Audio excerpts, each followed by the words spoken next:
어쩌다 자식이 짐이 되었나 이런 좀 안타까운 사회가 된 이유에 대해서 한번 얘기를 한번 해보려고 합니다. 요즘 저출산 때문에 말이 많죠. 그래서 최근에 뭐 통계로 봤을 때 지금 아이들 출산율이 0.65명 그래서 0.7명도 깨졌다 뭐 이런 얘기도 하는데 사실 지금 태어나는 아이들도 문제지만 더 큰 문제는 뭐냐면 이미 다 큰 자식들 그러니까 이미 다 커버린 성인인 아이들도 이 사회적으로 되게 문제가 될 것 같습니다.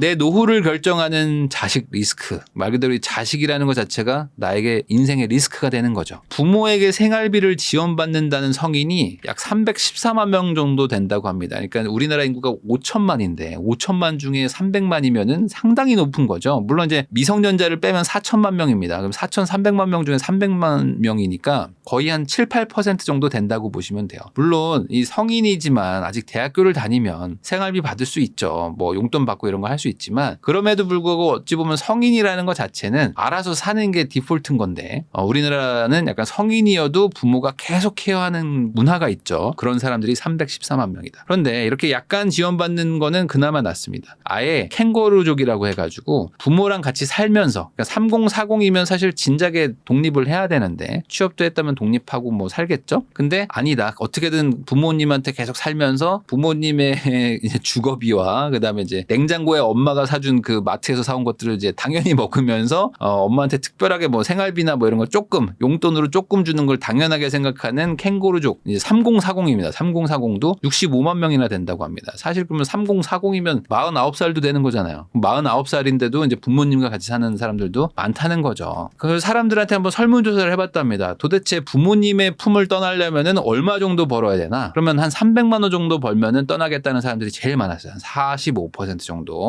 400만 원, 500만 원을 벌어야지 떠나겠다는 사람들도 있어. 그럼 도대체 400을 버는데도 안 떠난다는 사람들은 뭐야? 1000만 원을 벌어야지 떠나겠다. 그러니까 안 가겠다는 거죠. 나는 부모님 너무 사랑해요. 이런 사람들도 약 11% 정도가 되는데, 그러니까 안 떠나겠다는 의지를 가지고 있는 사람들이 거의 한 20%가 넘고요. 400만 원 벌기가 쉽지가 않거든요. 근데 400만 원 벌어야 나가겠다는 사람들이 거의 40% 가까이 됩니다. 그냥 그만큼 뭐 돈을 벌면 나갈게요. 나가면 돈 다 깨지잖아요. 말하는 게 뭐 틀린 얘기는 아니지만 거꾸로 독립을 언제 할래요라고 물어보면은 적정 나이가 20대에는 나가야 됩니다가 40%, 뭐 30대는 나가야 됩니다가 40%지만 나머지 40대쯤 나가도 되지 않나요도 20%가 돼요. 그리고 60대에 독립해야 된다도 2%나 됩니다. 그러니까 이분들은 뭐 어떤 사정이 있지 않나? 모르겠어요. 그리고 아예 독립을 안 하겠다. 나는 그냥 부모님하고 살게요. 이거 동의가 안 된 것 같은데 부모님한테 물어봐야 되겠지만 어쨌든 뭐 일방적이지만 부모님하고 나는 떨어져 살 수 없는 몸이에요라고 하는 분들도 10명은 된다는 거죠. 100명 중에 10명이 됩니다. 한마디로 40대 이후에도 독립 안 하려는 사람들이 상당히 많다. 자, 그러면 결혼을 하면 보통 독립을 하죠. 결혼하면은 뭐 며느리나 사위가 생기니까 어쩔 수 없이 독립을 할 텐데 독립을 하려고 봤더니 결혼도 안 해. 제가 83년생인데 83년생 제 친구들을 봐도 아직 미혼인 사람들이 많거든요. 83년생들의 3명 중에 1명은 여전히 미혼인 상황이고요. 그리고 이제 여자들이 한 20%가 미혼, 남자들은 한 35%가 미혼이니까 우리나라의 40대들이 미혼도 많고 그리고 이제 그 미혼인 사람들은 또 부모님하고도 살고 이런 상황이라고 보면 됩니다. 그러면 차라리 결혼을 하면 나을까요? 아닙니다. 결혼을 한다고 하는 것도 사실 무서운 일이에요. 왜 그러냐면 그 올해 법이 바뀌었습니다. 그래가지고 이제 자녀한테 1억 5천만 원까지는 결혼한다고 하면서 증여를 하면은 증여세가 면제입니다. 그래서 면세 구간이 되는데 왜 아이한테 1억 5천을 주는 걸 면세를 해줬을까? 이게 중요하겠죠. 기본적으로 결혼 자금을 평균을 좀 내보면은 이게 한 1억 5천 정도 든다고 합니다. 그러니까 아이가 자녀가 결혼을 한다고 하면은 우리 집에서 그래도 한 1억 5천 정도는 해주는 게 평균이라는 거예요. 그러니까 이거를 누구나 다들 하는데 여기다가 왜 세금을 내냐라는 게 논리였습니다. 자, 이게 2016년 기사인데 2024년이니까 당연히 훨씬 늘었겠죠. 2016년도만 하더라도 평균적으로 1억 3천을 줬다고 합니다. 그러니까 그 사이에 또 한 2천 정도 더 준 거예요. 지금 한 1억 5천 주면서도 야, 많이 못 줘서 미안하다라고 할 정도로 지금 물가나 다 비싸죠. 그러니까 이 양쪽에 받아가지고 3억을 받으라는 건데 어쨌든 이렇게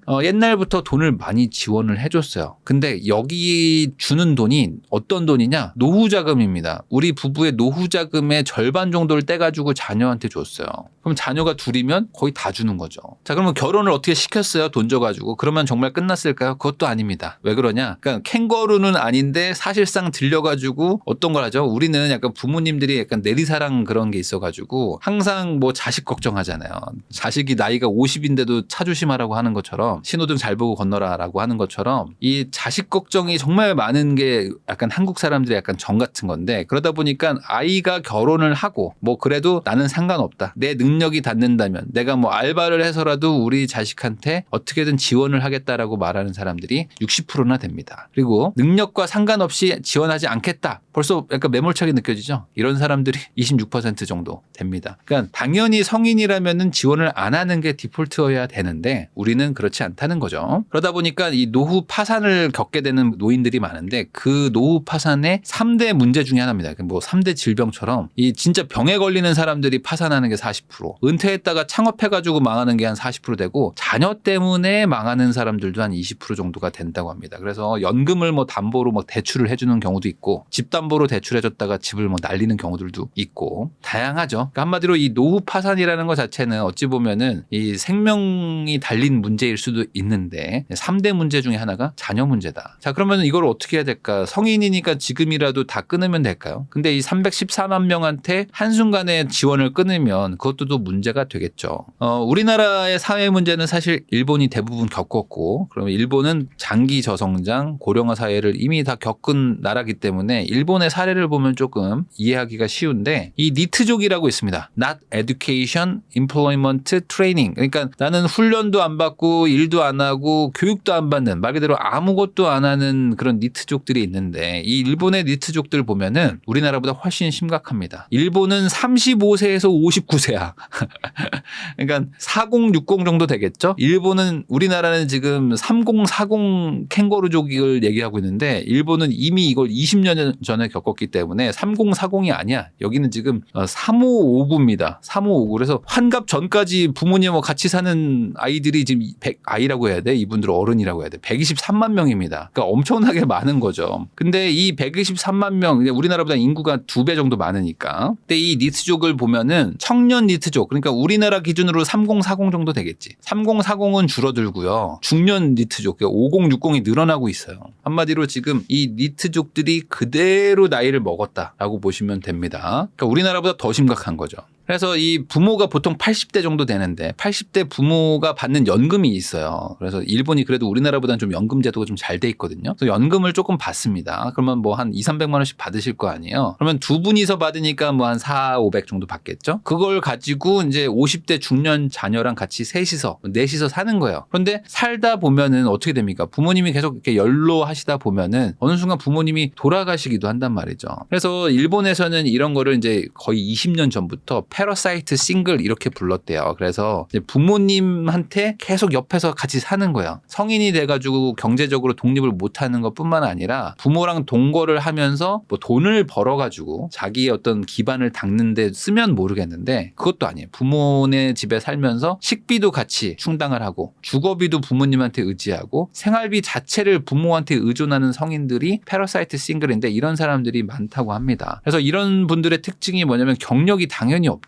저축도 당연히 안 하죠. 돈을 번 적이 없으니까. 소득 자체도 없고요. 그러다 보니까 당연히 부모님이 결국에 내 생존을 책임지고 있는데 부모님이 이제 돌아가시기 시작해서 이제 사회적으로 이제 점점 큰 문제가 되고 있대요. 왜 그러냐면 아까 말했듯이 부모님이 80세의 연금을 받으면서 살고 있는데 54세 미혼 여성 다나카 히로미 씨가 이런 얘기를 했다고 합니다. 아버지가 돌아가시고 연금이 절반이 됐어요. 어머니도 돌아가시면 저는 어떻게 살아야 될까요? 그러니까 이걸 들으면서 이제 우리나라 사람들의 약간 그 문화는 아니 무슨 소리야 빨리 나가서 일을 해야지라는 게 아직까지는 우리의 정서지만 우리도 이제 조금 지나면 그러게요. 어머니 돌아가시면 진짜 어떻게 사셔야 되죠? 라고 말을 하게 될지도 모른다. 왜? 이분은 한 번도 어떤 제대로 된 경력을 가져본 적도 없고 열심히 뭔가 일을 해가지고 소득을 늘려가면서 경력에 기반해서 이제 연봉이 막 늘어나는 경험을 한 적도 없고 지금 나이도 이미 많아졌기 때문에 할 수 있는 일 자체가 없는데 부모님이 돌아가시게 되면 이제 어떻게 해야 되냐 이런 난감한 상황을 말을 하는 겁니다. 우리나라는 어떨까? 2022년에 청년 삶 실태 조사를 해봤더니 우리나라도 지금 상황이 뭐 좋지는 않습니다. 기본적으로 이제 자가 주택에 거주하는 사람들을 보면은 수도 수도권이 한 4억 정도에 거주를 하고 있는데 부모님 집에서 거주하는 사람들이 많을 거 아니에요. 그러다 보니까 집값이 좀 잡힙니다. 근데 아무래도 부모님 집에서 사는 거랑 이 상황에서 독립을 할 때의 주거 환경이 많이 차이가 나겠죠. 지금은 그래도 뭐 30평대 아파트에 살 수 있는데 나가는 순간 뭐 고시원에 산다거나 아니면 뭐 반지하 같은 데서 살아야 되니까 부모님 집 수준에서 살고 싶기는 한데 나가면 또 돈도 깨지고 하니까 우선 여기서 살아볼까 뭐 이런 생각을 많이 하는 거예요. 그리고 집을 사고 싶다는 사람들도 많았는데 청년들이 집을 살려고 할 때 뭐가 제일 필요합니까? 그러면 구입 자금 대출을 많이 좀 해줘라. 대출을 해가지고 나도 부모님 집 수준의 집을 사가지고 거기서 시작을 하고 싶다라는 그런 통계가 좀 있었나 봐요. 자, 근데 그렇게 할 수 있는 능력이 있으면 좋은데 그게 또 아닌 것 같습니다. 1인 청년 가구 한 달 생활비가 160만 원 정도가 된다고 해요. 근데 자산을 보면 한 2천만 원 정도, 그리고 실제 연봉도 한 2, 3천만 원 정도가 대부분이라고 합니다. 그러니까 소득도 좀 낮아요. 소득이 낮은데 생활비는 또 약간 높죠. 그리고 당연히 이제 주거비도 어떻게든 아껴도 생활비 자체가 높다 보니까 자산도 없어요. 자산도 없고 소득도 낮은데 독립을 할 수도 없는 상황인 거죠. 그러니까 아까 말한 대로 부모님이 조금 잘 사셔가지고 내가 너 뭐 집 하나 해줄 테니까 나가가지고 독립을 해봐라 라고 말해주면 그나마 뭐 떠밀려서라도 독립을 할 텐데 부모님이 그렇게 해줄 수 있는 분들도 많이 없다 보니까 그냥 어쩔 수 없다. 그냥 들어와서 살다가 빨리 좀 뭐라도 어떻게 해봐라 라고 이제 가는 거죠. 그러다가 이제 자녀가 일 안 하고 뭐 백수로 이제 집에서 컴퓨터 하고 있으면 이제 엄마가 이제 등짝 때리고 이제 하는 것들이 20대까지가 아니라 이제 30대, 40대까지 가는 겁니다. 우리나라도 니트족이 지금 빠르게 늘어나고 있대요. 그래서 코로나 때 한번 대규모로 이제 실업이 한번 일어나고 그리고 나서 이제 비대면으로 이제 뭐 재택도 늘어나고 하면서 이제 집안에서 부모님들하고 같이 살던 이제 사람들이 많아졌을 거 아닙니까? 근데 그 이후에 이제 코로나가 끝났으니까 다시 이제 사회로 복귀를 해야 되는데 이제 교육도 안 받고 뭔가 경력을 쌓은 것도 없고 취업도 안 하다 보니까 자연스럽게 그냥 니트족으로 간 거죠. 그래서 니트족 비율이 코로나 이후에 24%가 증가를 했대요.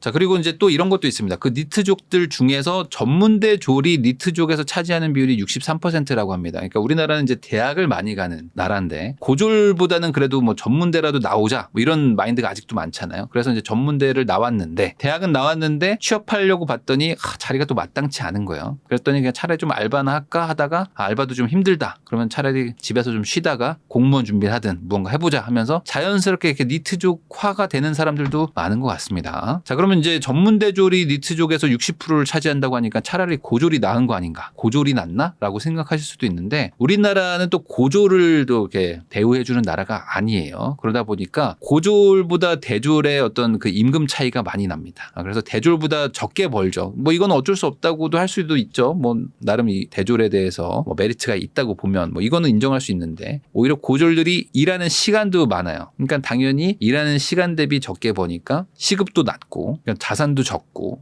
여기도 또 마찬가지로 문제가 많겠죠. 이건 제가 OECD에서 가져온 자료입니다. 대학교를 보내는 비율인데요. 한국이 70%로 전체 1위입니다. 한국이 제일 높고요. 뭐 캐나다도 보내고 뭐 그러는데 의무교육인 나라들도 많으니까 거의 비용이 안 들어가는 나라들하고 우리가 비교를 해도 가장 높다는 거는 좀 이상하죠. 물론 뭐 국가장학금 뭐 이런 것도 있긴 하지만 아이를 하나 대학 보내는 게 만만치 않습니다. 그럼에도 불구하고 이렇게 높은 이유가 뭘까요? 우리가 체감적으로 아는 거죠. 결국에 대학을 나오는 게 안 나오는 것보다는 그래도 좀 잘 살 수 있는 확률이 높다는 걸 알고 있기 때문에 계속 아이들을 대학으로 보내는 게 아닌가라고 생각이 듭니다. OECD 평균은 50% 정도밖에 안 되니까 실질적으로 고졸이 전 국민의 반 정도가 되는 게 자연스러운 거죠. 근데 우리나라는 고졸은 뭔가 절대 하면 안 되는 뭐 이런 분위기가 아직도 남아있다는 것 자체가 이상한 거일 수도 있습니다. 그러다 보니까 조금이라도 학력을 높여야 돼요. 그래서 어떻게든 높여야 되니까 뭐 전문대도 가고 뭐 4년제도 가고 하는데 졸업을 하면 취업이 또 안 되는 상황. 그러다 보니까 아니 어차피 내가 대학을 나왔는데 고등학교 졸업하고도 할 수 있는 일을 하는 건 좀 그렇지 않느냐 이런 좀 생각이 들 수도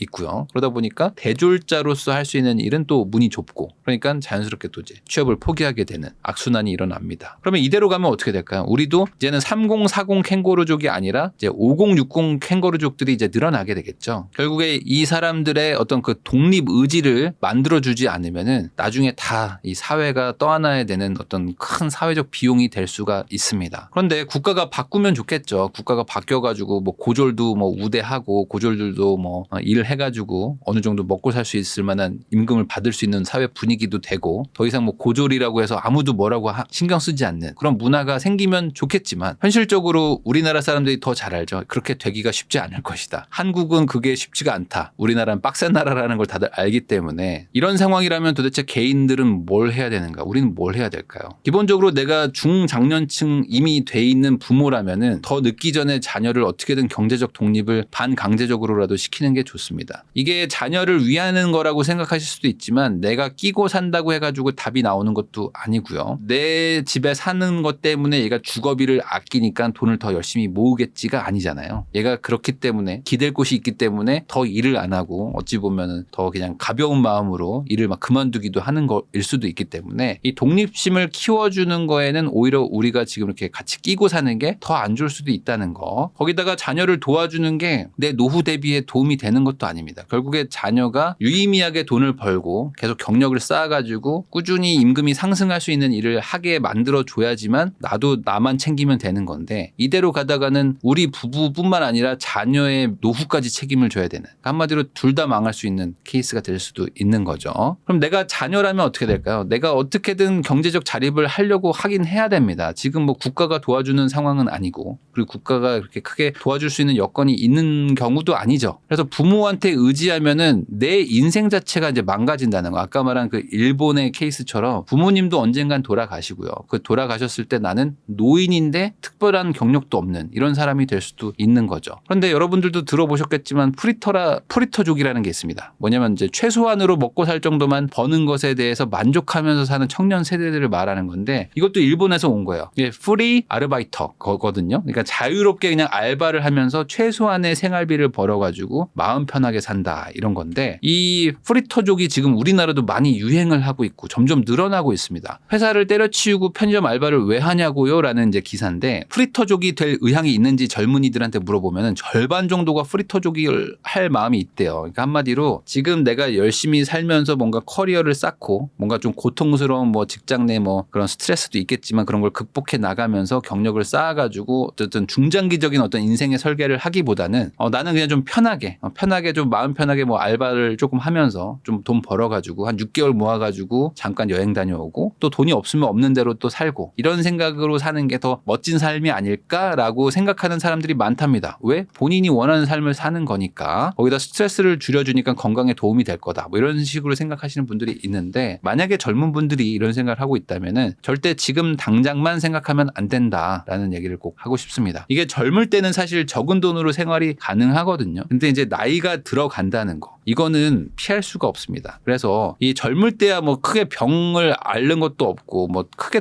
돈 들어갈 일들이 없어요. 그런데 이제 나중에는 일을 할 수도 없는 상황이 오는데 비용은 늘어나는 막 아프기도 하고 어떤 일이 일어날지 모릅니다. 그래서 이게 장기적으로 유지할 수 있느냐 이건 또 별개의 얘기거든요. 거기다가 이제 지금이야 부모님이 그래도 좀 든든하게 좀 뒤를 봐주고 계시니까 뭐 돌아갈 곳이라도 있겠지만 나중에 부모님이 돌아가시게 된 이후 나도 노인인데 그때 나는 계속 프리터족으로 살 수 있을까? 이것도 또 별개의 이야기입니다. 그래서 지금 30년 정도 되는 프리터족들이 일본에 있지 않습니까? 이분들이 지금 이제 사회 문제로 지금 떠오르고 있다고 합니다. 그래서 가장 큰 게 이제 이거죠. 이제 기초생활수급자. 우리나라에 있는 그 기초생활수급자도 이제 일본에 있는데 대규모 그 젊은 프리터족들이 이제 나이를 먹어가지고 이제 기초생활수급자들로 이제 많이 가면서 이 사람들을 어떻게 케어를 해야 되냐 뭐 이런 거에 대한 문제도 많아진다고 합니다. 그래서 결국에 이런 것들을 뭐 지금이라도 조금이라도 좀 막으려면은 나 스스로도 제대로 된 직장 생활을 좀 해야 되는 게 맞고요. 지금 제대로 된 직장 생활을 하고 있는 분들이더라도 당장은 뭐 내가 돈을 좀 아낄 수 있으니까 부모님과 사는 게 나을 수도 있지만 조금 길게 보면은 결국에 부모님의 삶은 부모님이 알아서 사시는 거고 나의 삶은 내가 알아서 챙겨야 된다라고 이 분리한다는 마인드를 가져야 됩니다. 그래서 경제적으로도 분리가 돼야 되고요. 어떤 뭐 인간적인 것으로도 분리가 돼가지고 나는 나대로 또 살아야 되는 것이죠. 이 국가 정책 차원에서는 저는 이게 오히려 좀 되게 중요한 지금 지금 분기점이라고 보는 게 지금 젊은 세대에서는 아까 말한 일본처럼 뭐 프리터족이라든지 뭐 니트족이라든지 이런 것들에 대해서 반감이 좀 없는 상황인 것 같아요. 그래서 저렇게 사는 것도 뭔가 쿨하고 괜찮은 거다라고 생각하는 문화가 좀 늘어날 수도 있는데 일본처럼 그렇게 확 늘어난 다음에는 나중에 다 사회적 비용으로 바뀌게 되거든요. 그러니까 이런 것들에 대한 어떤 문화라든지 제도라든지 어떤 캠페인 같은 것들을 좀 해가지고 이렇게 가지 않게 뭔가 초장에 빨리 조금 어떤 사회 구성원으로서 일을 하는 게 당연하다는 그런 걸 좀 만들어주지 않으면 우리도 한 30년 뒤에 가뜩이나 고령화 사회 때 더더욱 큰 문제가 되지 않을까. 최근에 이제 설문조사를 한 거 보면은 우리나라입니다. 우리나라도 프리터족 될 의향이 있다가 50% 그리고 원하는 날과 시간에 일하는 긱워커 신프리터족에 대해서 어떻게 생각하세요? 매우 긍정적이다. 그러니까 한마디로 일을 좀 적게 하고 좀 자유롭게 산다는 게 쿨하다고 생각하시는 분들도 많을 수도 있을 것 같아요. 근데 이게 노인이 됐을 때는 내 발목을 잡을 것이다. 내 경력도 없고 뭐 몸도 안 좋아졌을 때는 도대체 어떻게 할 것인가. 그 뒤를 생각해 보면은 쉽지 않을 수 있다. 그런데 우리나라 청년 세대들한테서는 약간 지금 긍정적으로 가고 있는 것 같아요. 그래서 지금 우리나라에 문제가 아닌 곳이 없습니다. 근데 뭐 지금 아이가 안 태어나는 것도 좀 심각한 문제긴 하지만 이미 다 태어난 아이들이 성인이 됐는데 이 아이들을 지금 어떻게 할 것인가. 이거에 대한 거. 그리고 뭐 지금 청년 실업도 많고